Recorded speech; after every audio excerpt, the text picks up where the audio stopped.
여러분, 무더운 나라의 그 선교사님이 아주 더운 기간에 와서 한 주간 단기 선교 봉사를 해주면 좋겠다. 요청을 여러분들에게 하신다면 여러분 어떻게 하시겠습니까? 오늘 말씀드리면서 한번 곰곰이 한번 생각해 보시기 바랍니다. 예수님이 이 땅에 계시는 시간을 이렇게 표현하십니다. 내가 세상에 있는 동안에는 표시한다. 이 동안이란 말은 제한이 있단 말이죠, 시간이. 영원히 계속되는 시간이 아니라 주어진 시간, 허락된 시간, 곧 지나갈 시간이라는 거예요. 우리는 종종 우리의 믿음을 생각하면서 이렇게 생각합니다. 언젠가 시간이 나면 뭐 하겠다. 언젠가 여유가 생기면 뭐 하겠다. 언젠가 형편이 좋아지면 뭐 하겠다. 언젠가 기회가 되면 이렇게 하겠다. 그런데 예수님은 언젠가가 아니라 지금을 말씀하십니다. 왜냐하면 낮이 영원하지 않기 때문이다. 밤이 오기 때문입니다. 예수님은 낮과 밤으로 시간을 해석하십니다. 예수님 그 시간 속에서 하나님의 일을 반드시 해야 한다고 말씀하신 게 바로 오늘 본문입니다. 예수님 자신이 세상의 빛이시기 때문에 그 빛이 비치는 동안 사람들을 어둠에서 건져내시겠다는 거예요.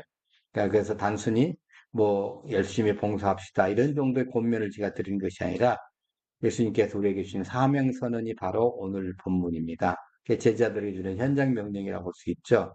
또 지난주에 우리가 말씀드렸듯이 날 때부터 맹인된 사람의 얘기로 시작이 됩니다. 이 구장은 맹인의 얘기로 시작이 하고 맹인의 얘기로 끝나는데 길을 가다가 앞을 보지 못하는 거리를 만났을 때 예수님은 이제 아주 유심하게 보시지 않습니까? 근데 제자들이 먼저 예수님한테 이제 물어봅니다.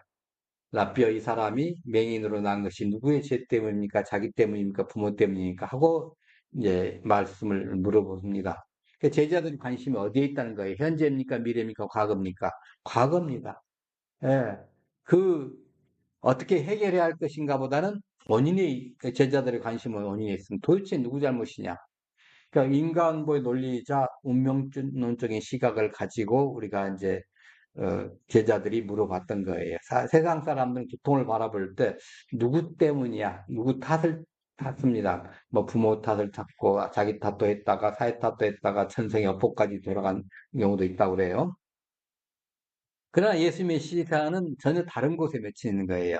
주님은 과거가 아니라 미래를 보신 거예요. 원인이 아니라 목적을 보신 거예요. 그래서 3절에 뭐라고 하십니까? 3절.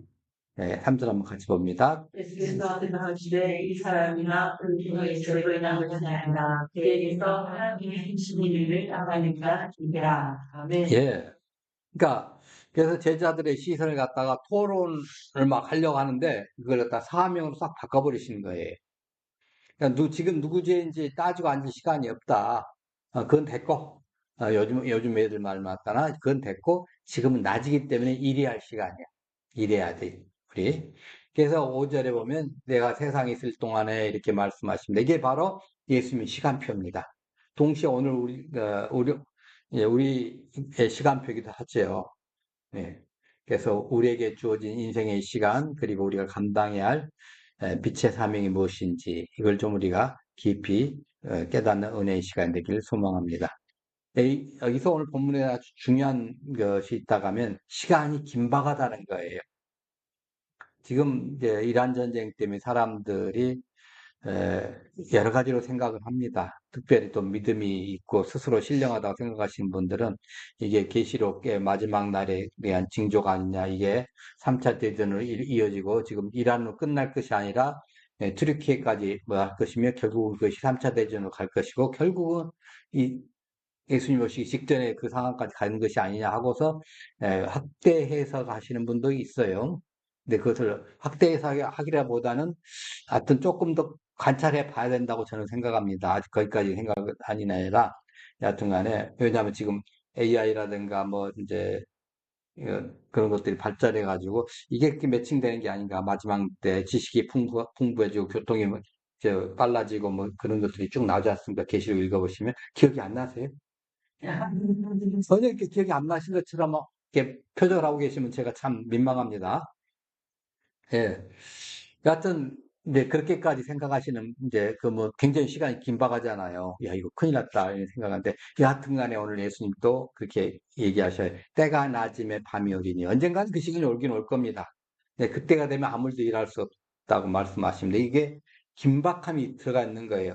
예수님은 자신의 생애를 낮으로 보셨고 자신이 떠나고 이 사역을 마칠 때 그때부터를 밤으로 비유하신 거예요. 낮은 해가 떠 있는 시간만을 의미하지 않고 영적인 시간, 기회 때 은혜의 시간, 사역할 수 있는 시간을 의미할 수가 있습니다. 그럼 밤은 무엇을 의미하냐면 이것은 예수님의 십자가 죽음, 그리고 부활 이후, 그리고 궁극적으로 이 세상의 마지막 때 재림하실 때까지 예, 이제 하면 그 밤이 오면 아무도 일할 수 없다 이렇게 얘기를 합니다. 여러분 우리 인생엔 또 밤이 올까요, 안 올까요? 오지요. 반드시 옵니다. 예. 팔레스타인 지역에 굉장히 날씨 뜨겁습니다. 근데 해가 지면 급격하게 어두워지고 기온이 떨어져요. 근데 이런 지역은 그래도 선교사들이 가서 선교할 만해요. 이제 왜냐하면 낮에 그늘만 들어가면 돼요. 낮에 저녁에는 이제 추워서 걱정이지 더운 걱정은 없어요.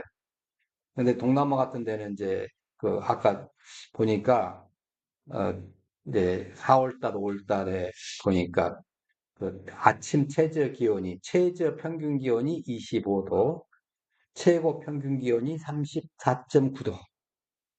35도가 아니에요.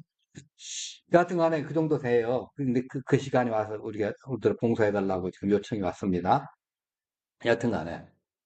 예, 옛날에는 뭐 가로등도 없고 뭐 그러니까 이제 저녁 해만 지면 노동을 멈춰야 됐어요. 하고 싶어도 할 수 없는 시간이 오는 거죠. 네, 거기서 이제 조금 더 이제 발전하면 그 호롱불 해가지고 이제 켜놓고 이제 집에서 하는 그런 경우가 있고 이제 전기 생기기 전까지는 예, 그렇게 했죠. 근데 전기가 생기고 나서 어, 이게 이제 우리가 밤샘 고생을 많이 하지 않습니까? 지금 편리하다고 생각하지만은 편리한 것 이면에는 또 그것 때문에 고통받는 사람들이 또 있습니다. 예. 자, 근데 하여튼 우리 인생에도 세 가지 종류의 밤이 옵니다. 첫 번째는 개인적 종말의 밤입니다. 우리 육체가 다 새해가 더 이상 봉사할 수 없고 기도할 수 없을 때가 옵니다. 네, 죽음이라는 밤이 오면 우리는 더 이상 이 땅에서 주님의 일을 할 수가 없다는 거예요. 지난주에 제가 박예동 목사님을 여러분 아시겠습니다만 만났더니 그분 그 사모님의 아버지, 사모님의 어머니는 아직 살아 계셔요. 102살밖에 안 되셔요. 102살인가 102살, 하여튼 102세라고 하신 것 같아. 그리고 이제 그 아버지 되시는 분도 97세까지 정정하게 그 돌아다니면서 뭐 모두 하고 다 했는데 갑자기 어느 날 이제 다치셔가지고 그때부터 이제 기력이 약해져서 이제 한 2년 고생하시다 돌아가셨다고 그 얘기 하시더라고요. 그때가 되면 육체가 이제 쇠해가 돼가지고 더 이상 봉사할 수 없는 거죠. 왜냐하면 근육이 다 빠져버리니까. 예, 그래서 근육 부자가 미래는 진짜 부자라고 이렇게 얘기합니다. 예. 자, 두 번째는 역사의 종말의 밤입니다. 주님이 다시 오시는 그날 모든 세상의 역사가 다 멈춥니다. 심판의 때가 도래합니다. 그때는 기도하고 싶어도 전도하고 싶어도 뭐 하고 싶어도 못 합니다. 끝나는 거예요. 다른 사람을 위해서 내가 해주고 싶어도 끝나는 거예요. 예수님 오실 때는. 예. 자, 그리고 이제 세 번째는 기회의 상실이라는 이제 밤입니다. 우리 개인적으로 건강이 있을 때, 물질이 있을 때, 직분이 있을 때가 낮이에요. 할 수 있을 때가 낮이지만은, 할 수 없을 때, 건강을 잃어버릴 때, 환경이 바뀌고 하면 또, 뭐, 아무리 내가 뭘 하고 싶어도 내 주변에 뭐가 안 받쳐져 못 하는 거잖아요. 그건 밤이죠. 예. 이게 많은 성도들, 우리들 뭐, 저도 포함입니다만 착각하는 것이 있어요. 내일 하면 되지. 다음에 여유가 생기면 하면 되지. 근데 영적인 세계에서 가장 위험한 단어가 뭐냐면 나중이라는 소리예요.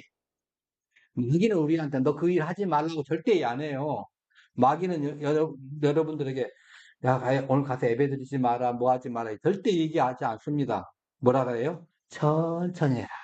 뭐 그렇게 급한 거니? 뭐 이렇게 빨리 가니? 천천히 가. 괜찮아. 뭐 이렇게 얘기하는 거예요, 마귀는. 예. 노아의 때 우리 한번 봅시다.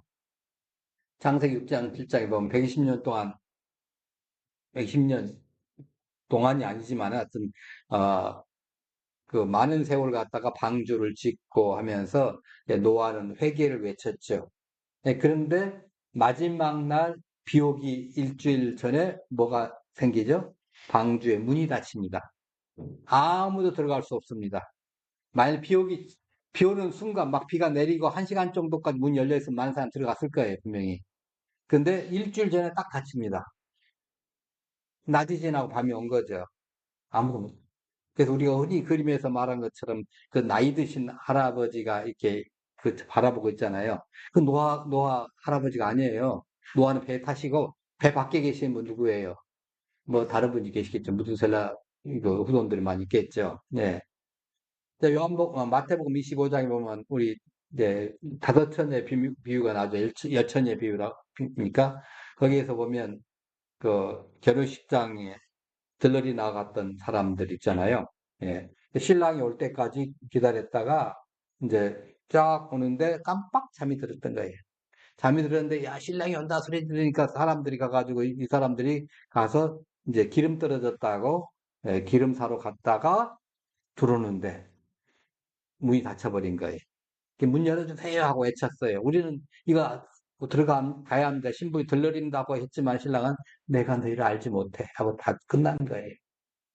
예. 부자 나사렛도 마찬가지죠. 부자는 음부에서 아브라함에게 간청을 하잖아요. 예.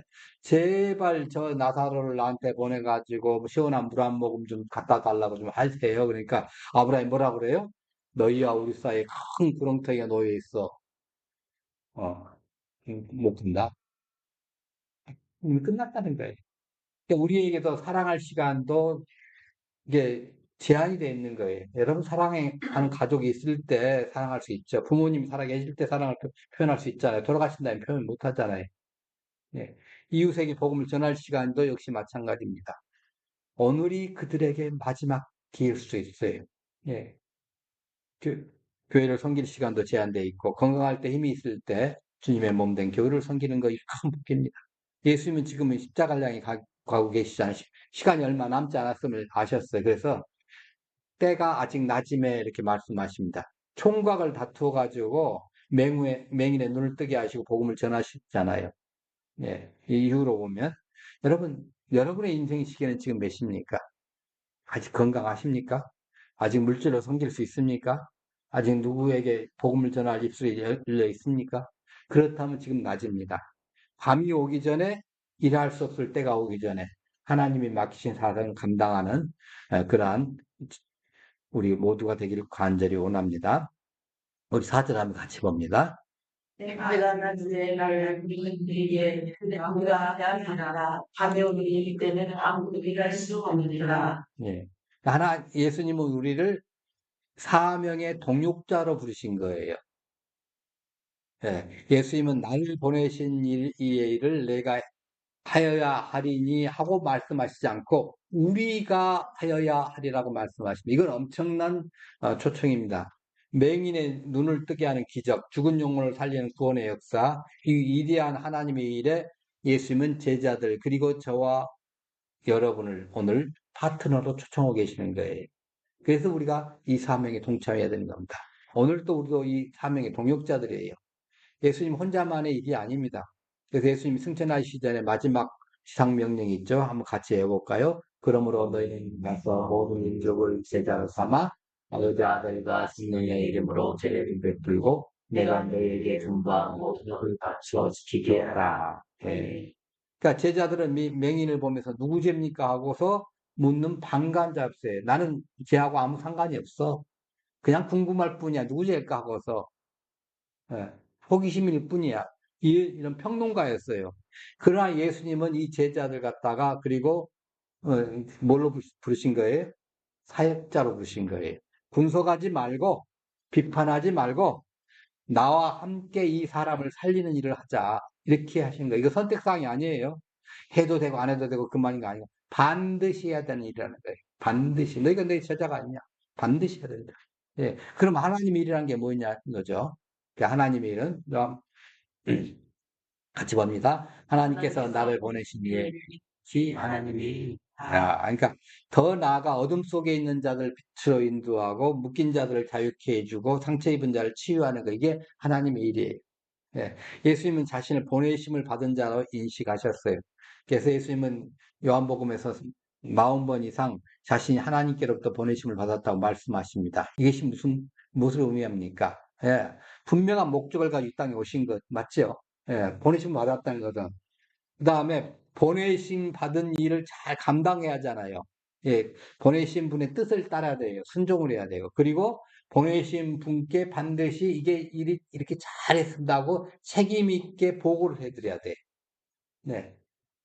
그래서 예수님께서 이제 이렇게 하신 거죠. 나의 양식은 나를 보내신 이의 뜻을 행하며 그의 일을 온전히 이루는 그것이니라. 네. 이게 내 양식이라, 이게 내가 할 일이라는 것이죠. 그리고 그렇다면 예수님께서 이제 그 하나님께서 예수님께 맡긴 일이라는 게 무엇이냐, 우리가 잠깐, 다시 한번 생각을 해봅시다. 잃어버린 자를 찾아 구원하는 일입니다. 누가복음 19장 10절에 인자가 온 것은 잃어버린 자를 찾아 구원하려 함이라. 그다음에 하나님의 사랑을 나타내는 일입니다. 요한복음 3장 16절 하나님이 죄를 인자를 주셨으니 그리고 진리를 증거하는 일입니다. 요한복음 18장 37절에 내가 이를 위하여 났으며 이를 위하여 세상에 아니 그 진리에 대하여 증언하려 함이라. 예. 바로 여기에서 예수님은 나면서부터 맹인된 자를 고치려는 거예요. 이것이 보내신 이의 일입니다. 물론 예수님은 혼자서 충분히 하실 수 있는 능력자잖아요. 맞잖아요. 제자들이 없다고 그가 못 고치시겠어요? 결국은 제자들이 옆에서 해준 게 아무것도 없어요, 사실은. 괜히 옆에서 이제 폼 잡고부터 쳐다보는 것밖에 하는 게 실제 없잖아요. 맹인을 갖다 눈뜨게 하는 게 제자들이 한 것이 뭐 있습니까? 제자들 업어다가 뭐 신뢰하면서 데려다 줬나요? 아니면 하다못해 진흙을 이게 할 때 뭐 이렇게 바를 때 진흙을 챙겨다 드렸나요? 다 예수님 혼자 하신 거예요. 그러면서 동역이라고 그래. 정확하게 말하면 우리 뭐예요? 그 옆에 같이 있으면 돼. 같이 있기만 하면 돼, 있기만. 예, 이게 중요한 거, 이게. 예. 사고 안 치고 그 옆에 있기만 하면 돼요. 그러니까, 주님은 이 땅에 계시는 동안 제자들에게 이제, 그러면서 이제 특별히, 아주 쉬운 일을 맡깁니다. 주로 뭐, 떡 나눠줘라. 물고기 나눠줘라. 그러면서 이 나눠주면 굉장히 폼 잡는 일이잖아요. 그 나눠주고 그다음에 병자를 위해 기도하게 하고 병 고치는 것은 예수님이 하시는 것이고 기도하게 하는 것은 제자들 하는 것이고 네. 그리고 지금은 성령을 통해 교회인 우리에게 그 일을 맡기셨습니다. 그러니까 우리가 세상에 사는 그 이제 직장 생활, 가정 생활 이 모든 것이 주님과 함께하는 우리의 일이 돼야 하는 거죠. 직장에서 성실하게 일하면서 그리스도의 향기를 나타내는 거.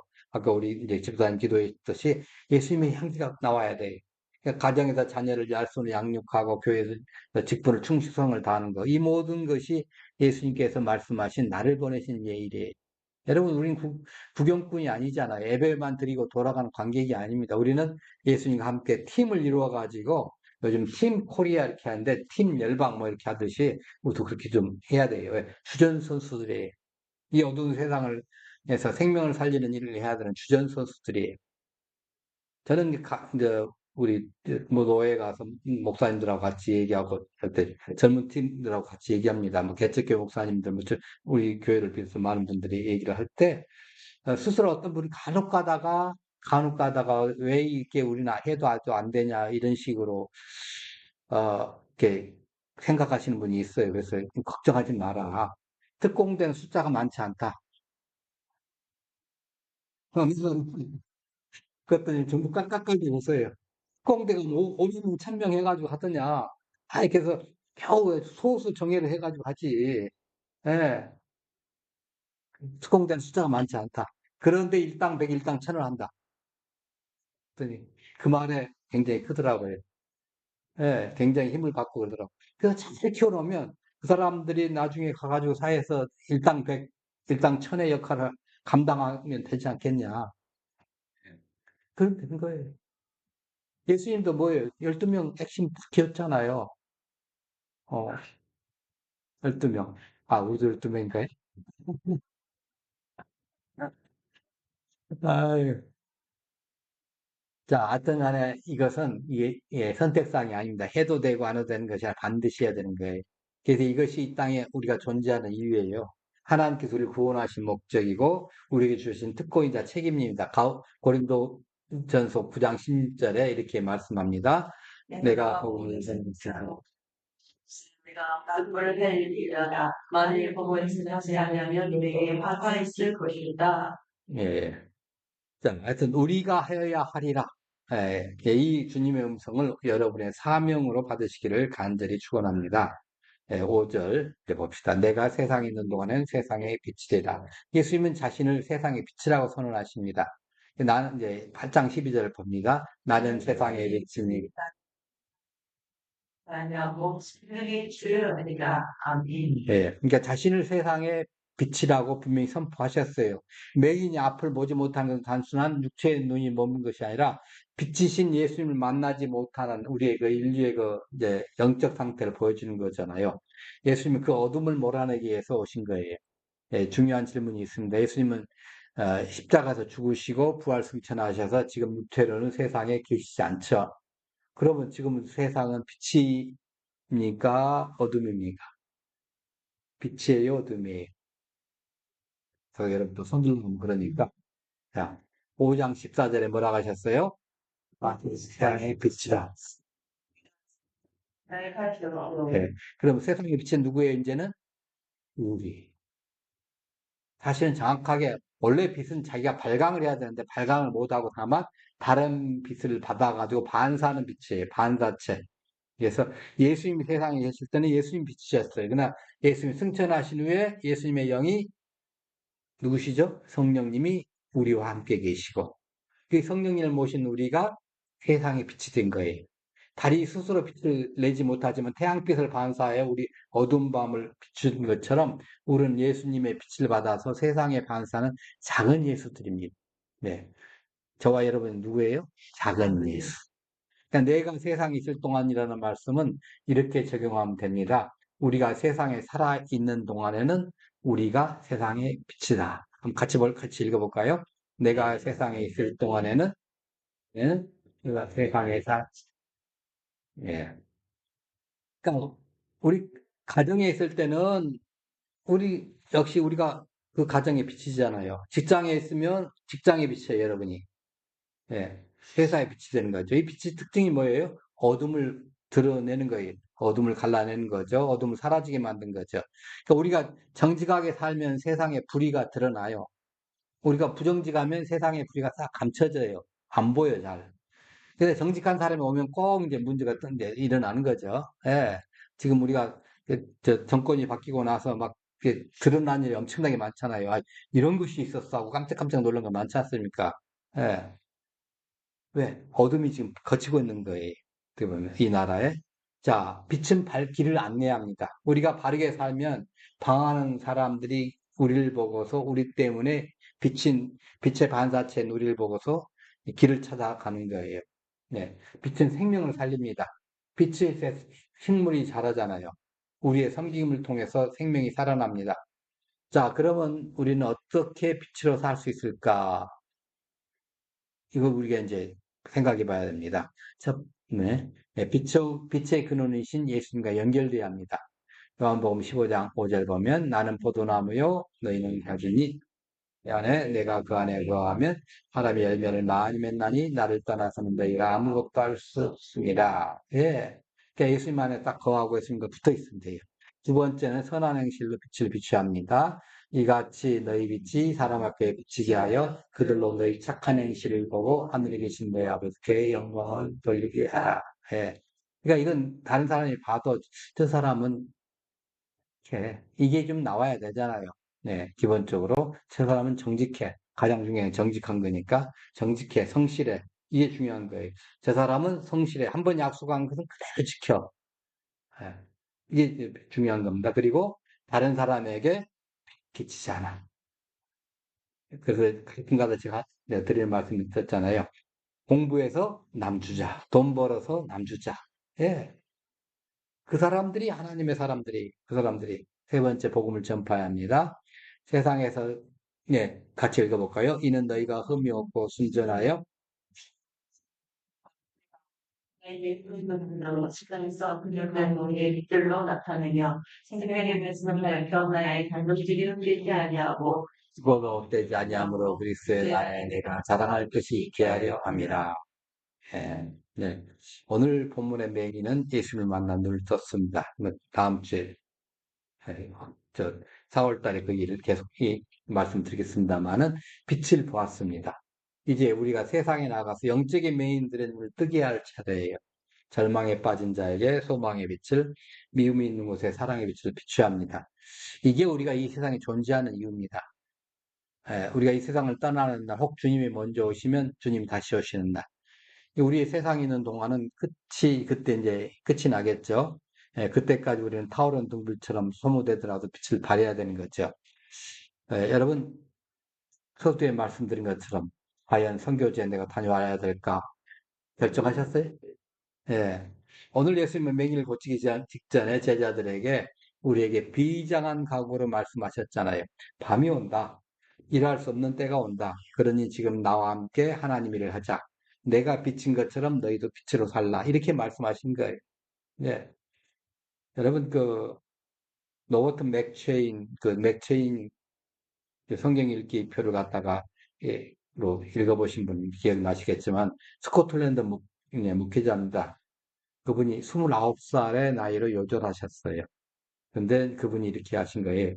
내 인생에 해가 지기 전에 주님을 위해 한 영혼이라도 더 구원하게 없어서. 이런 친절한 마음으로 살다가 돌아가셨습니다. 오늘 우리에게 주어진 하루, 이거 당연한 거 아닙니다. 그토록 누군가는 살고 싶어 하는 내일이에요. 바로 어제 돌아가신 분들한테는 정말 보고 싶은 내일이에요. 그러니까 내가 세상에 있을 동안에는 이 전제 조건은 우리에게 주어진 시간이 한계가 있다는 걸 알려주는 거예요.